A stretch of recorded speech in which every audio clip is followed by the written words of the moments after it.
Assalamualaikum warahmatullahi wabarakatuh. Perkenalkan, nama saya Farul Rozi. Jadi di video kali ini saya akan mempresentasikan tentang produksi media public relation.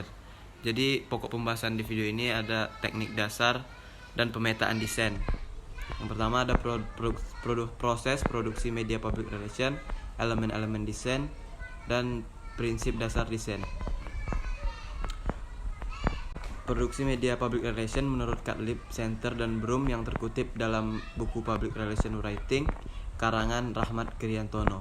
Membuat kategori berisi ringkasan yang dilakukan spesialis public relation di tempat kerja, salah satunya adalah produksi media public relation, yaitu membuat saluran komunikasi seperti multimedia, seni, tipografi, fotografi, tata letak, komputer desktop, publishing, dan perekam audiovisual.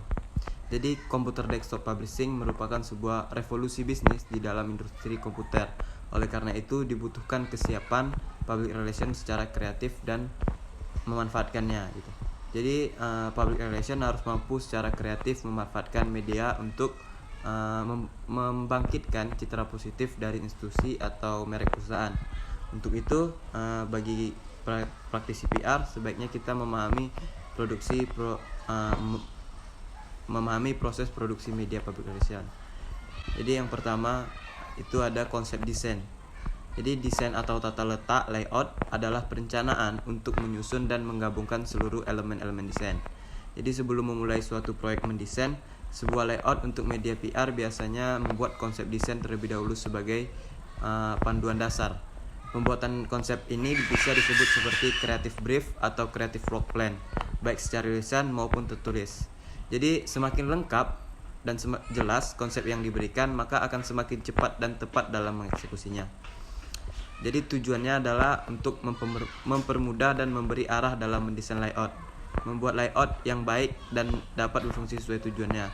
Biasanya ada beberapa pertanyaan yang berkisar pada desain ini. Yang pertama itu apa tujuan yang ingin dicapai, yang kedua siapa target audiensnya, yang ketiga pesan apa yang ingin disampaikan, yang keempat bagaimana cara menyampaikan pesan tersebut, yang kelima di mana dan di media apa, dan yang terakhir yang keenam kapan desain itu dilihat oleh target audience.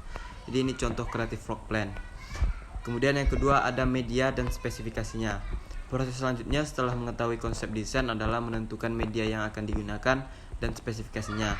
Pemilihan media ini disesuaikan dengan kebutuhan dan keperluan. Jadi gini, misalnya untuk membuat brosur kita menggunakan media cetak, dan misalnya kita membuat website kita menggunakan media online. Untuk mengembangkan sebuah desain untuk mengembangkan sebuah desain harus mempertimbangkan mengenai bahan material, ketentuan produksi harus dipertimbangkan dengan hati-hati.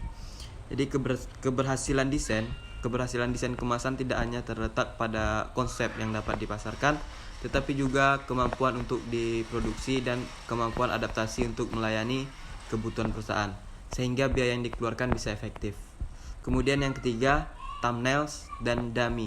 Sebelum proses cetak dan desktop publishing, media yang telah ditentukan sudah dilakukan. Kemudian di proses selanjutnya adalah mulai merencanakan pengorganisasian layout dengan membuat thumbnails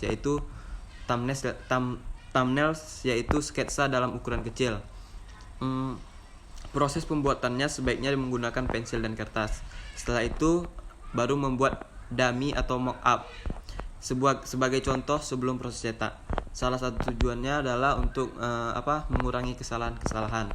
Setelah semua panduan dan material desain sudah lengkap, barulah menggunakan software di komputer untuk memulai eksekusi desain. Saat ini banyak program desktop publishing di pasaran, namun dalam membuat sebuah desain layout sebaiknya menggunakan software yang sesuai dengan kebutuhan agar lebih maksimal dalam penggunaannya.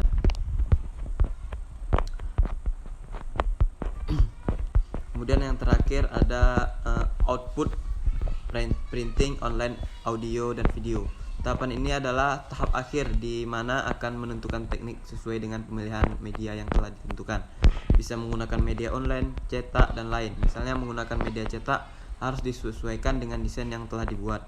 Setelah file data desain telah siap dengan menginformasikan tentang jenis software, versi, spesifikasi kertas atau media lainnya, menyertakan font, dummy atau mockup, menginformasikan warna dan informasi lainnya kepada percetakan. Saat ini ada 5 macam teknik cetak. Yang pertama offset.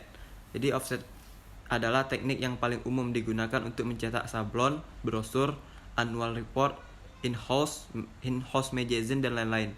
Yang kedua ada flexografi, digunakan untuk mencetak karton gelombang. Yang ketiga ada rotographer, biasanya untuk mencetak label kemasan plastik. Yang keempat sablon, digunakan untuk cetak spanduk, kartu nama dan lain-lain. Yang kelima baru digital printing.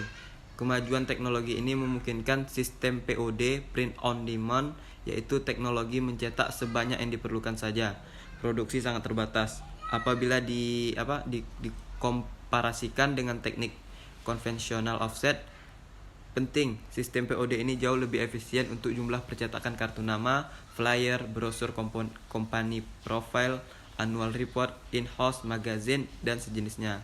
Sistem ini juga memangkas beberapa proses yang harus dilalui oleh offset printing, seperti pembuatan film dan plat cetak, hingga workflow jauh lebih ringkas dan waktu cetaknya jauh lebih singkat. Secara sederhana, digital printing memungkinkan personalisasi dalam sebuah karya cetak yang relatif massal. Jadi mungkin itu saja dari saya tutup dengan Assalamualaikum warahmatullahi wabarakatuh. Terima kasih.